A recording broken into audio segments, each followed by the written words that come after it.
বিসমিল্লাহির রহমানির রহিম। হে জগতবাসী, আজ আমি শামীম আলী চিশতি আপনাদের সামনে একটি আলোচনা নিয়ে আসলাম। সেই আলোচনাটি হলো যে এই পৃথিবীতে যত প্রাণী জগৎ আছে, সমস্ত প্রাণীরা যে কোনো একটা জিনিসের একটা আভাস পায়। যেমন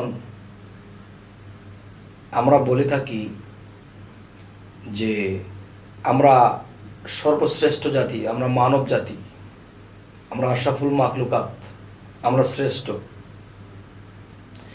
এই কথাটা বলা হয়। কিন্তু এই কথাটা বলা হয় ঠিকই, এটা শুনে শুনে, কিন্তু বুঝে বলা হয় না। যে মানবের ঘরে জন্ম নিয়েছি, কিন্তু যেই মানুষ হইলে মানুষ শ্রেষ্ঠ হয়, সেই মানুষ তো হওয়া গেল না। যদি আমরা সেই প্রকৃত মানুষ হই, সেই মানুষ কারা? অলিয়া যাহারা আছে, এবং দেখা গেছে নবী রাসূল যারা ছিল, এরা মৃত্যুর খবরটা পর্যন্ত বলে গেছে যে এমুক দিন এমুক তারিখে আমি চলে যাব।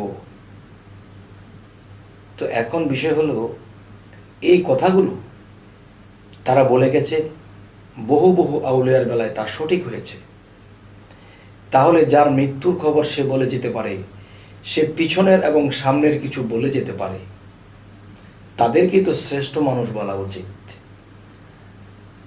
আর কিভাবে আমরা সাধারণ যারা, কিভাবে আমরা শ্রেষ্ঠ মানুষ, আশরাফুল মাখলুকাত আমরা কিভাবে দাবি করি? দেখা যায় বরিশালে একবার যখন সিডর হবে, সিডর হওয়ার আগে দিয়ে তখন নদীর পানিগুলো টান দিয়েছে উল্টা দিকে, তখন মাছগুলো লাফাইতে শুরু করেছে। তখন মানুষে ওই মাছগুলো দেখে তারা মাছ টোকাইতে শুরু করলো। কিন্তু বনের যে জংলার যে হরিণ, এই হরিণ কিন্তু উল্টো দিকে দৌড়াতে শুরু করেছে। তারা দৌড়াতে শুরু করেছে মানুষ সমাগম যেখানে, সেই দিকে দৌড় শুরু করেছে। কারণ কি? তারা আভাস পেয়ে গেছে যে সিডরটা আসতেছে। কিন্তু মানুষ হয়ে খবর পাইল না, বুঝলো না। তারা উল্টো যেই জায়গাটা পানি টান দিয়ে সরে গেছে, আবার পানিটা আসবে উপর দিয়ে, এই খবর নিয়ে তারা মাছ টোকাইতে শুরু করলো। তাহলে কিছু কিছু প্রাণী জগতেরও প্রাণীরা আছে যে আগাম কিছু আভাস পেয়ে যায়, কিন্তু আমরা মানুষ হয়ে পারি না। তাহলে শ্রেষ্ঠ মানুষ কিসে? যে আশরাফুল মাখলুকাত হলো মানুষ, এই কথাটা শুনে শুনে বলে, কিন্তু বুঝে বলে না। কিন্তু শ্রেষ্ঠ মানুষ যদি আমাকে বলি বা আমাদেরকে বলি, তাহলে সেই শ্রেষ্ঠত্ব আমাদেরকে লাভ করতে হবে। আমি একটি উদাহরণ রাখবো, উদাহরণ নয়, কথাটি সঠিক, এটা কোনো যুক্তিও নয়, সঠিক। যে একটা মানুষ মৃত্যুর খবর নিজে কিভাবে পায়? তিনি বলে যায় যে আমি এই কয়দিন আছি, এমুক বারে, এমুক দিনে, এমুক তারিখে আমি চলে যাব। কিভাবে বলে যায়? তবে আপনারা লক্ষ্য করবেন, আমি একটা নিদর্শন রাখব, সেটি হলো আল্লাহ কিন্তু কোরআনে বলেছে যে সূর্য ওঠা হইতে ডোবা পর্যন্ত এখানে জ্ঞানীদের জন্য একটা নিদর্শন রাখা আছে। তাহলে আল্লাহ যদি বলে থাকে যে সূর্য ওঠা হইতে ডোবা পর্যন্ত জ্ঞানীদের জন্য একটা নিদর্শন আছে, সেই নিদর্শনটা কি? সেই নিদর্শনটি হলো,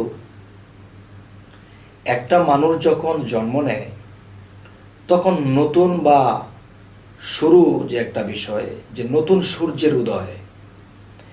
একটা শিশু যখন জন্ম নেয়, তখন কিন্তু তার বয়স যখন 1 মাস 2 মাস, তখন সে নতুন সূর্য উদয় হয়েছে। দেখবেন শিশুর কোনো জ্ঞান থাকে না, ওয়া ওয়া করে কাঁদে, খাবার পেলে খায়, না খেলে না খায়, কিন্তু তার জ্ঞান শক্তি নেই।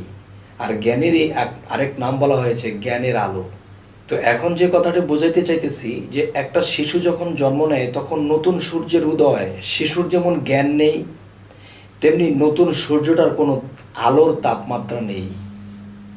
তো তখন সূর্যটা যখন 8টা 9টা 10টা বাজে তখন আস্তে আস্তে আলোর দিকে আসে, যখন 11টার দিকে আসে তখন যৌবন প্রাপ্ত, যখন 12টা আসে তখন পূর্ণ যৌবন প্রাপ্ত। একটা মানুষের জীবনে যখন 12টা বাজে তখন তার মাথার উপরে সূর্য থাকে। এই ছেলের শক্তির হিম্মত, জ্ঞানের হিম্মত অন্যরকম। তাহলে বোঝা গেল একটা যৌবনপ্রাপ্ত লোকের সূর্যটা তার জীবনের 12টা বাজে। তাহলে যখন 2টা বাজলো তখন আমি ভার্টিকাল, যখন 4টা বাজলো তখন আমি নিম্ন ভার্টিকাল, যখন সূর্য অস্ত যাবে তখন কিন্তু সে লাল হয়ে যায়। আবার কিন্তু এই সূর্যটা লাল হইতে হতে আস্তে আস্তে অন্ধকারে আচ্ছন্ন হয়ে ডুবে যায়। যেরকম একটা মানুষ জন্ম নিয়েছিল, অজ্ঞানতা থেকে আস্তে আস্তে জ্ঞানের দিকে গেল, এরপর মানুষ যখন বৃদ্ধ হয় তখন কিন্তু আবার অজ্ঞানের মতো হয়ে যায়, বাচ্চাদের মতো হয়ে যায়, আবার সে শিশু হয়ে যায়। সূর্যটা যেরকম লাল ছিল শিশু, তখন আবার সূর্যটা যখন ডুবে যাবে তখন সে লাল হয়ে গেছে। ঠিক আগের দিনের মানুষে ঘড়ির মধ্যে দেখতো যে কয়টা বাজে, কিন্তু একসময় ঘড়ি ছিল না। মানুষ সূর্যের দিকে তাকাইলে বলে দিত এতটা বাজে, কিন্তু 2-1 মিনিট, বেশি একটা পার্থক্য হতো না। তবে এই মহাবিশ্ব ব্রহ্মাণ্ডে যা কিছু আছে তা যদি মানব বাণ্ডে থাকে তাহলে মানব বাণ্ডের মধ্যেও সূর্য আছে। আমি যেই দিন জন্ম নিয়েছিলাম সেই দিন আমার সূর্য উদয় হয়েছে। আমার মানব বাণ্ডের ভিতরে যে সূর্যটা, এই সূর্যটা দেখতে হলে কি করতে হবে? সাধনা করতে হবে এবং পৃথিবীর অনেক কিছু ত্যাগ করতে হবে এবং মুর্শিদ নামের রাসূলের প্রেমে ফানা হতে হবে এবং সেই রাসূল রূপে খোদার দর্শন ঘটাইতে হবে। তখন এই সমস্ত সাধন ভজন যেখানে জিনিস আনলো তখন তার ভিতরের সূর্যটা তখন জাগ্রত হয়। তার সূর্যটা যখন জাগ্রত হয়েছে তখন সে অবশ্যই দেখবে তার সূর্যটা কি 4টা বাজে, না 5টা বাজে, না সন্ধ্যা গণিয়ে এসেছে, নাকি এই বুঝি ডুবে গেল, লাল হয়ে গেছে। তখন তার নিজের দেহের ভিতরে যে সূর্য সেটাকে দেখে তিনি বলে যাবে আমার সময় হয়ে গেছে, আমি আর অল্প কতক্ষণ আছি। তাহলে আমরা শ্রেষ্ঠ মানুষ তখনই হব যখন আগুম কিছু বলতে পারবো যে হ্যাঁ এটা হবে, পিছনে কি হয়েছিল, সামনে কি হবে, যেদিন বলতে পারবো সেই দিন কি হবে? আমি শ্রেষ্ঠ মানুষের কাতারে দাঁড়াবো। আর যেদিন আমার মৃত্যুবরণ হবে সেদিন আমার সূর্যটাকে আমি দেখে দেখে বলে দেব যে আমি আর অল্প সময় আছি, এতটা বাজে চলে যাব। হে জগতবাসী, আমরা কিন্তু সকলে গাল ফাটাইয়া বলি, গালটাকে ফুলাইয়া বলি যে আমরা আশরাফুল মাখলুকাত। না বাবা, আশরাফুল মাখলুকাত তারা যারা সাধনা করেছে, যারা আল্লাহর সাক্ষাৎ ঘটিয়েছে, রাসূলের সাক্ষাৎ ঘটিয়েছে, যারা সাধনা করতে করতে নিজেকে অনেক কিছু নিজে ত্যাগ করেছে, তখন তার ভিতরে সেই সূর্য জেগে ওঠে। আর সেই সূর্যকে দেখে সেই সাধক, সেই সাধু, সেই আল্লাহর অলি বলে দিতে পারে যে আমি এমক সময় চলে যাব। হে জগতবাসী, আজকে এর এই কথাটা বলার উদ্দেশ্য, আমি একটি জায়গায় গমন করেছিলাম, সেখানে একটা লোক বুকে থাপড়া দিয়ে বলতেছে যে ভাই আমরা আশরাফুল মাখলুকাত। না বাবা, যেমন একটা বিষয়, মানুষ যখন মুখে বাঘের একটা খোমা লাগায় তখন সে কিন্তু বাঘ হইতে পারে না। আবার একটি বাঘের মুখে যদি মানুষের খোমা লাগিয়ে দেওয়া হয় সে বাঘ কিন্তু মানুষ হতে পারবে না। ঠিক এই পৃথিবীতে মানুষের স্রোত নিয়ে আমরা এসেছি ঠিকই, কিন্তু পরিকৃত মানুষ যে সেটা কিন্তু এখনো হইতে পারেনি। হে জগতবাসী, তো আমি কি বলবো আমি মানুষ হয়ে গেছি? আমি পাপী, আল্লাহর কাছে আমি পাপী। এমন কোনো নবী রাসূল, এমন কোনো আউলিয়া কেউ বলতে পারবে না যে আমি পূর্ণ,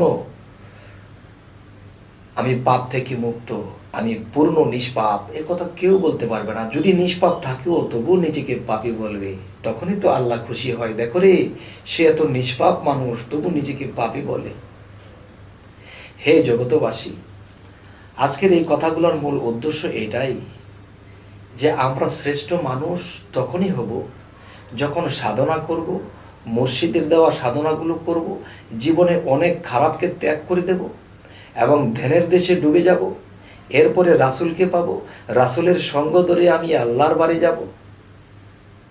হে জগতবাসী, আজ এই কথাগুলো বলেই রাখছি। সকলেই ভালো থাকবেন। আল্লাহ হাফিজ।